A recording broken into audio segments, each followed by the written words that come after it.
Smylie Kaufman for 61. Wow.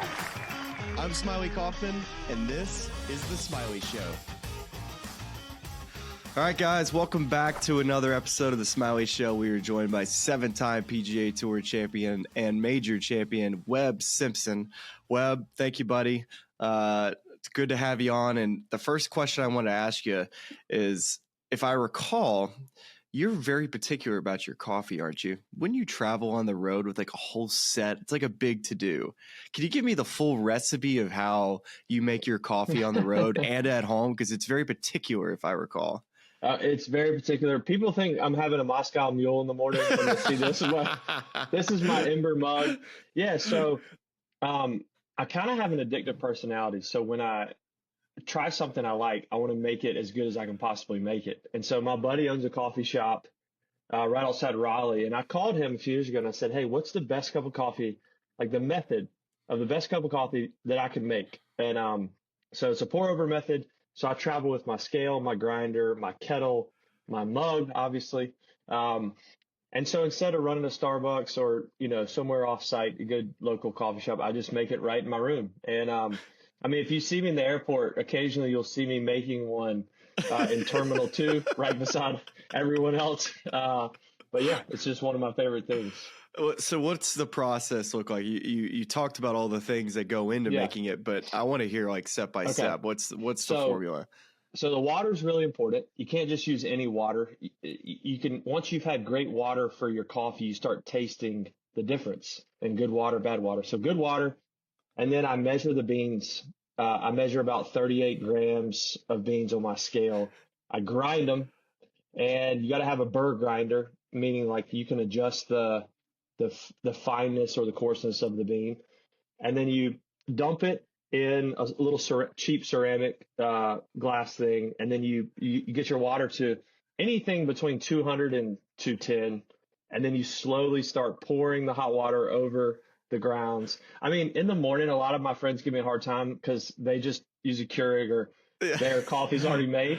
But it's pretty therapeutic. You're kind of asleep and it's the first thing you're doing. So you kind of have to think, okay, what am I doing? I got to do this well. But it's therapeutic for me. I love it. So who would be other coffee, not coffee snobs, that's not the right word, but who would you put in that category along with you on the PGA Tour of guys that really care about how their coffee tastes? So I'm not really an influencer on social media. I'm an influencer in the world of coffee or wine, let's say. So I've influenced Russell Henley big time. Russell and I had this gig going where I was making a little income on the side. He doesn't have a Whole Foods in Columbus, Georgia. So I'd go to Whole Foods, get him some good beans. I'd ship them from UPS. If it was $100 shipping, I'd charge him about $120. I'd make a little scratch on the side. But Russell, when we go to tournaments now, Russell will come to my room every morning and make his own coffee with my stuff. Stop it. So I haven't gotten him fully dialed in. I think he's too embarrassed to travel with it, like I do. But he's certainly comfortable with using my stuff in my room. But there's a lot of guys on tour who love great coffee. Mm-hmm. Very few, if any, besides me, who will bring their own equipment on the road. Oh, that's incredible. It really is, because I can't remember who I was talking to about that. And I just remember saying, Webb, like he travels with the whole kit. It's a whole big to do. And it's like, wow, I love that. I wasn't big into coffee when I was early on the PGA Tour, but my wife kind of got me into it to where, I was kind of scared to drink that cup of coffee before a morning round because I was worried I was going to have the shakes. But now I can't do without a cup of coffee in the morning. That's right. Yeah. I mean, a lot of people wonder, how do you, do you check it?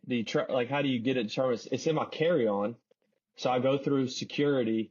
A lot of times they pull out the grinder or the kettle. The kettle is like that's part of weapon. It. It's part of it. You just know you're going to potentially get stopped. You got to do the extra 20 minutes of security. It's fine. Exactly. It's worth it to me. At least your coffee tastes good. Yeah, it tastes great. Well, this all started during COVID. So COVID happened. I used to go to Starbucks. That was my spot. And all the Starbucks around Charlotte are closed. And so I get on the road for Colonial, the first tournament, and I'm like, man, what am I going to do if the Starbucks in Fort Worth are closed? A little more conservative in Fort Worth than Charlotte. So I figured maybe they're open, but I didn't want to risk it. And so I traveled with it. And literally the first morning, I'm in my t-shirt, like I just rolled out of bed and it's right there. I'm like, what have I been doing my whole career? So that was where it started technically. Does Starbucks just taste terrible to you now? Yeah, everyone always told me it's not that good. It's kind of burnt. And I'm like, no, it's good. But now I know what they mean. You taste I the agree with difference. them. Yeah. Well, I don't disagree too. When you have good coffee and then you go have Starbucks, it's like, It's a little different. Yeah. Well, you're a podcaster now, Webb. I mean, how about it? How about us? I mean, it's crazy. I never imagined I would be in the podcast world. But I get to do it with two of my great buddies, Ben Crane and William Kane. And it's something we've talked about for a long time. And you would laugh really hard, Smylie, because we are so technologically challenged. And so we mess up every other episode. That is not shocking. That is not shocking. But we got a great guy, JD Cobb, now running it. And it's been really fun. What's been the joy for you in starting Bible Caddy and just being in the podcast world? Is it something that you envisioned that you would enjoy, or is it something that now that all you're thinking about is like, hey, how can we put out more great stuff for people to listen to? Yeah, it's a great question. It was something that I didn't really know how the experience would feel having to do something every week, a commitment outside of what I was already committed to. But it turned out where it was like, man, William, he's with College Golf Fellowship. So he's teaching the Bible every week in various contexts. So he does all the prep. Ben and I literally get the notes the night before or morning of, and William puts in red letters every time he wants Ben and I to chime in. And so it is authentic in terms of like Ben and I are sharing our thoughts in the moment, but William's so organized that it makes it real easy for Ben and I in the midst of golf season to jump in every week. And so we really had a desire, Smylie, to show the golf world or whoever wanted to listen that the Bible is not some like old religious book for Sundays only. It's actually something that's changed my life and Ben's life and William's life. And we just want to make it easily accessible for whoever wanted it. And so I think the fun surprise has been, there's been our audience is a lot of younger golfers or golf fans in general, but really this kind of country club golfer. And he might have a desire to lead a Bible study at his home club, but he doesn't really have the materials, doesn't feel equipped. Well, now William has study questions and notes after every episode, and he's giving it away for free. And we've had great feedback from guys who are just eating it up. And I mean, we had a very small following, still very small compared to most podcasts, but the fact that Scotty Scheffler won the Masters and we had scheduled him the Monday after, and he still did it. He still came on. And so that boosted our listeners big time. So still a huge thanks to him. Well, I've listened to it. It's been a lot of fun, especially for someone like me who's on the road all the time and be able to digest something like that. It's thank you for guys for doing it. And I think about guys like Stephen Bunn, who've been on the road for us for years, who are our Tuesday night Bible studies, and how much work he puts into it. So that's what I wanted to know is Webb putting that same amount of like prep into like what Stephen Bunn does before one of our Bible studies on Tuesday night. So that's great, man. I'm super happy for and continued success in that. Thank you. And Webb, you got a big family, and I think like this is for me the thing to digest with playing on the PGA Tour and having a big family and traveling full time for 20 plus weeks a year. When did you make the decision for yourself to say, you know what, I can't play 20 plus weeks a year anymore?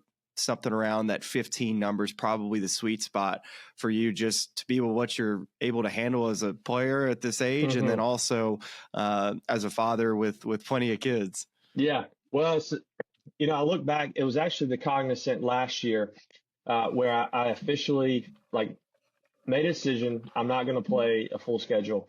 And, Paul Tesori and I, we talked about me cutting back for a couple of years, and I'd gotten it down to 21 or 2, but it still felt like a lot considering my kids were starting to do sports and activities and this and that.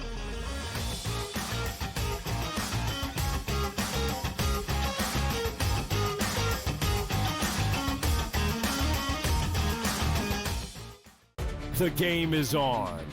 The stakes are high, but the action isn't just on the field. He's rearranging that rim. Get it inside! SportsGrid's in-game live. Your ultimate second screen experience. Just a little flyer, couple of 15.5 point live line. Every prop, every play, every day. Anything can happen. That's complete chaos. It's smarter to be on SportsGrid. The Gators' resume is excellent. We know how hard it is to win on the road in college.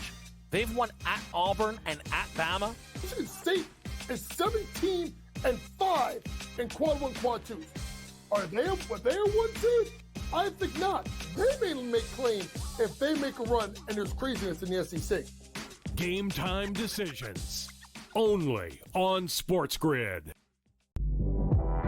They're also showing a little bit more propensity to take the pull-up jumper, which I think is important for them.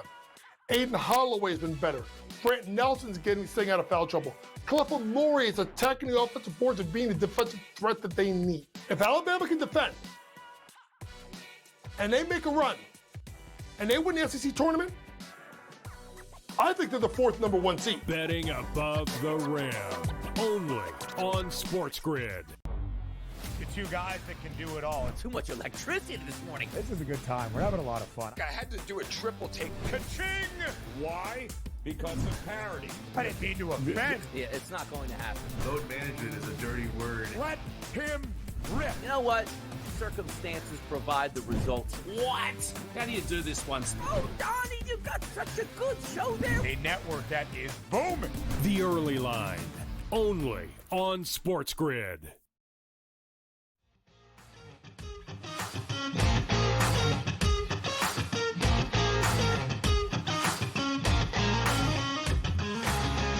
You know, when they banned the belly putter, like you were just an incredible putter with that thing, just sticking right there in the belly button. I was watching old videos last night, and it's funny how long ago it seems seeing a belly putter used by a player. But how difficult was that process for you, man, going from something that was so, trained, right? It's a trained skill to finding like, what's the solution? I know there's other players like Keegan Bradley that had to go through similar deals, but it seems like y'all both were able to come up on the other side of finding a process that worked for you.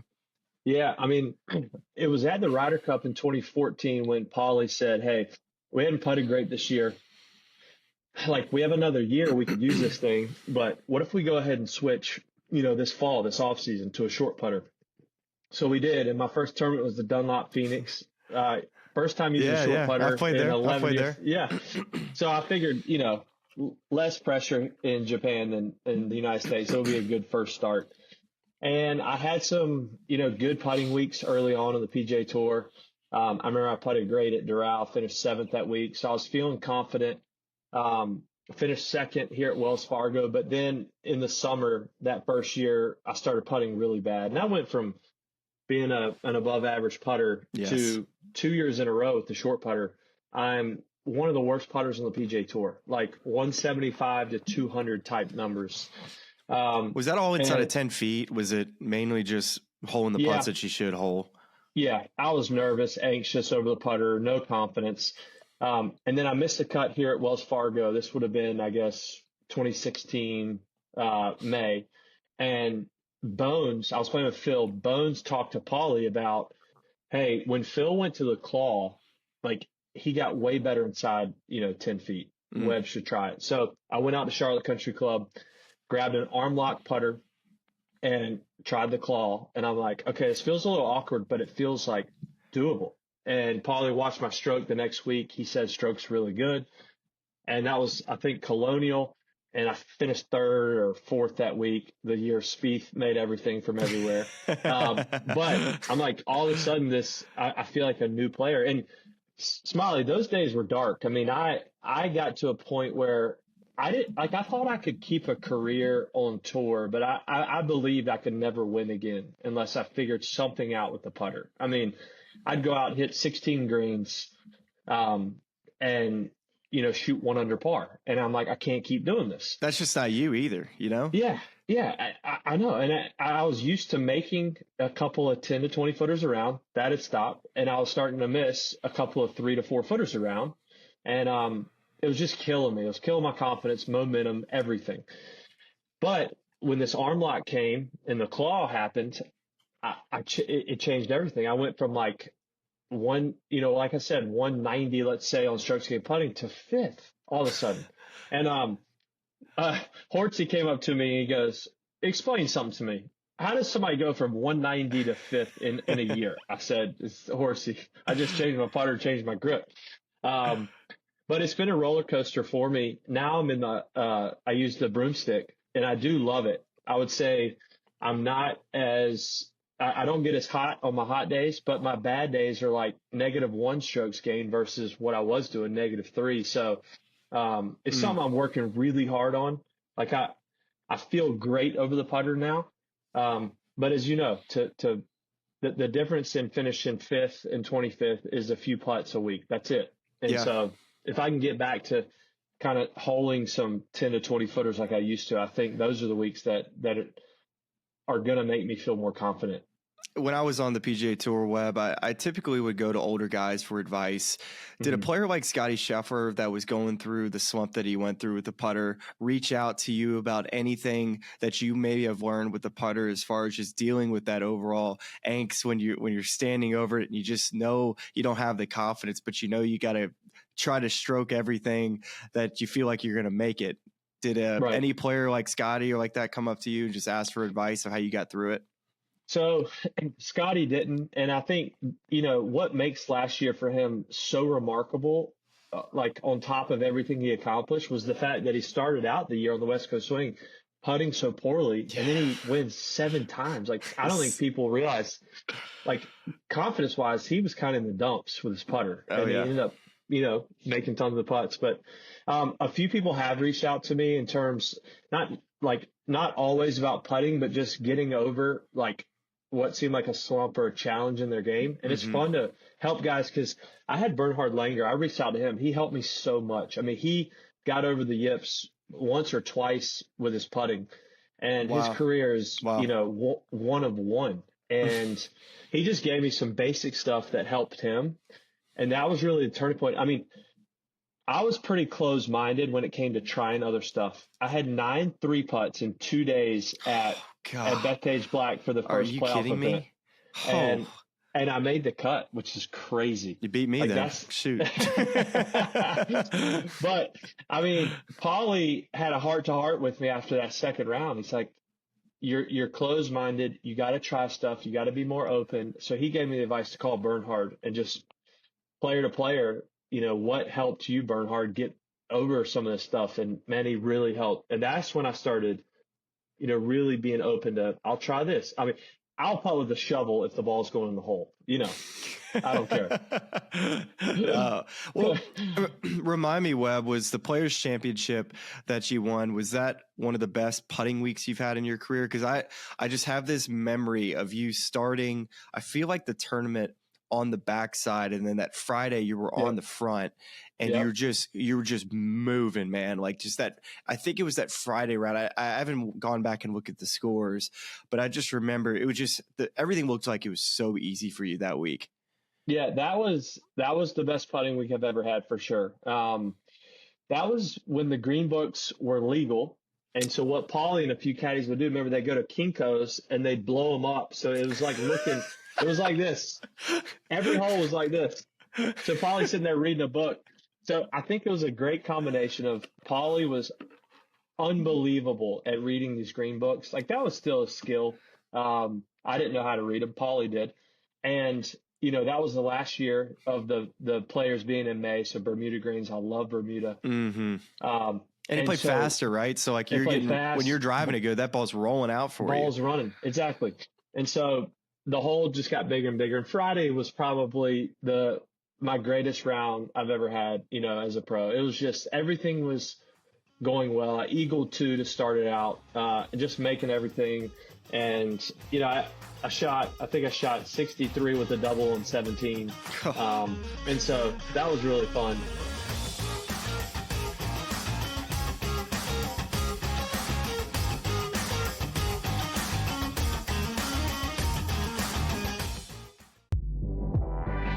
also showing a little bit more propensity to take the pull-up jumper, which I think is important for them. Aiden Holloway's been better. Brant Nelson's getting staying out of foul trouble. Clifford Murray is attacking the offensive boards and being the defensive threat that they need. If Alabama can defend, and they make a run, and they win the SEC tournament, I think they're the fourth number one seed. Betting above the rim. Only on SportsGrid. Anyone that's been to a sporting event, the atmosphere before a game, I think Game Time Decisions has that same exact atmosphere. This is our arena. This is what we do. There is going to be an energy to Game Time Decisions that you will feel night in and night out. The excitement you get when you lock your bets in, when you're figuring out what you want to do, we can zone in on the biggest games each night. I want this to be the place that people come to before the games start so they feel as ready as possible to lock in their cards. We are going to hit every single one of those markets that you need to know about. We're gonna go through every single thing, and I've got a great team behind me that's gonna help me get the job done. There is not gonna be a better place, I promise you, than Game Time Decisions to get that new information, react to it, and be able to then bet accordingly. We will have everything at our disposal, and we will use that to our advantage. I'm Kevin Walsh. Tune into Game Time Decisions from 6 to 8 p.m. Eastern on SportsGrid. That is also value to be the best player on the best team.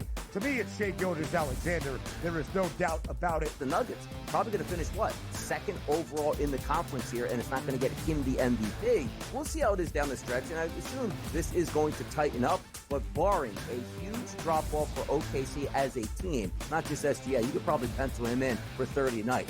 The Early Line. Only on SportsGrid.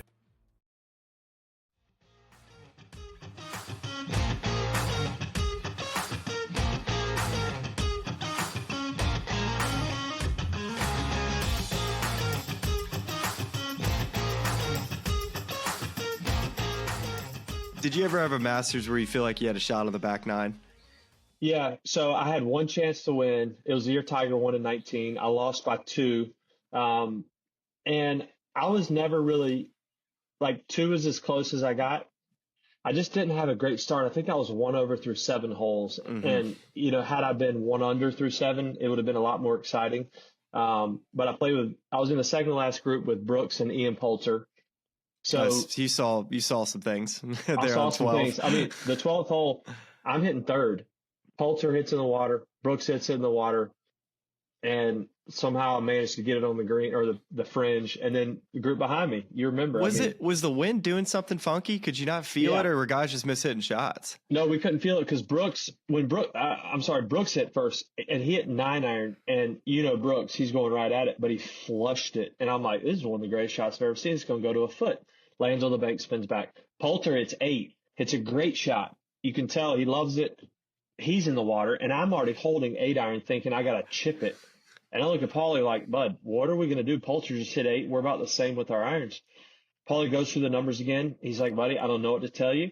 This is the club. He's like, the only thing I'll say is just hit it a little lower than you were planning on. That way we can kind of cheat the wind. And I did. I chipped it, took some spin off, went to the back fringe. And then the group behind us, Tony Finau and Molinari both hit in the water. Are you just thinking, what are you thinking right now? Are you, it's because you don't really know where the board stands when you get to 13T, because now I assume you 2-putt for par. You see Tiger hit it on the green, but you just saw a lot of your competition just hit it in the penalty area. Do you have a little pep in your step walking the fairway on 13? Sure. Yeah, because I got 13 and 15. I'm like, I've seen guys do it. I've seen guys finish 5 or 6 under on these last bunch of holes. Like, there's still a chance. But I think I birdied 13 and 15, and that was it, or 13 and 16. But I remember this was fun. I teed off 13. I hear all this going on. And normally Augusta crowds are so controlled. Yeah. But when Molinari and Finau hit in the water, there was some cheering going on for Tiger. They cheered that these balls were in the water. So I turned around to kind of take in the moment, because I'm like, man, I don't know how many more of these I get to play. Yeah. And it was a cool picture. It's Tiger on the left side of the green on 12, kind of hands folded in the black and red. And you see these 2 other guys taking a drop in the drop zone. And I'm like, man, this is exactly how Tiger would have drawn it up. So it was cool to see it. Man, I bet it feels like it was yesterday, just picturing moments like that, and you'll be able to tell these stories for years and years about watching Tiger come back and win a Masters, and you being right there having a chance. I bet that'll be fun to tell your grandkids one day. Yeah. Webb, I got one more question for you. So you turned pro in 2008. Yep. Is that about right?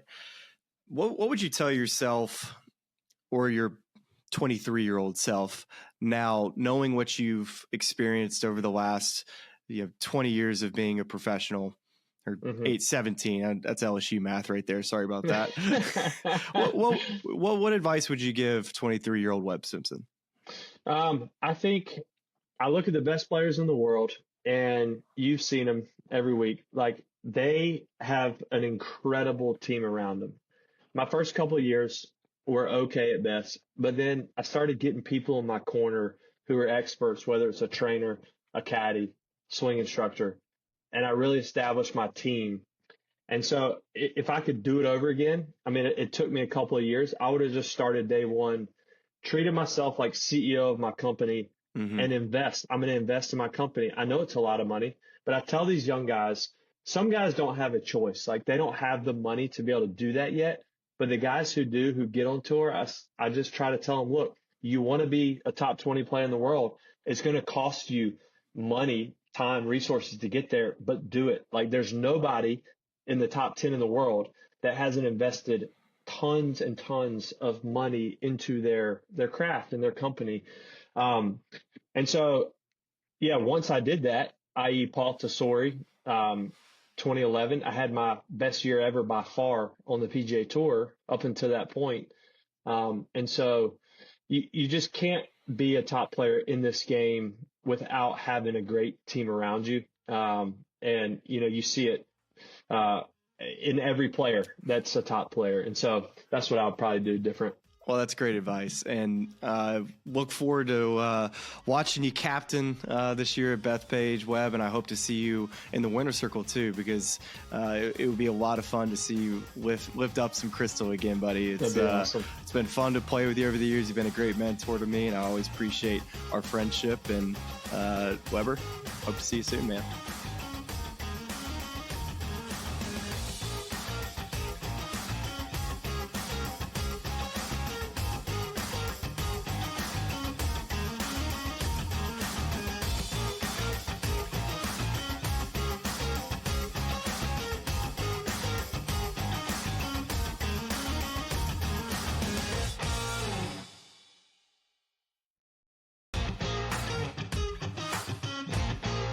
It's made every match so much more enjoyable to watch because you don't get the stinkers, right? Right. It goes back to these guys being smart. They figured out that if I've got the hammer in my back pocket and I don't relinquish it, we can just play them straight up and win. They figured that out. And so it's like, all right, now credit to the people at TGL. Like, no, we need to fix this because the hammer can change the match. And since we fixed it, you're not out of it. The Smylie Show, only on SportsGrid. There is going to be an energy to game time decisions that you will feel night in and night out. We're going to go through every single thing, and I've got a great team behind me that's going to help me get the job done. I want this to be the place that people come to. We are going to hit every single one of those markets that you need to know about. There is not going to be a better place, I promise you, than Game Time Decisions. We will have everything at our disposal, and we will use that to our advantage. I'm Kevin Walsh. Tune into Game Time Decisions from 6 to 8 p.m. Eastern on SportsGrid.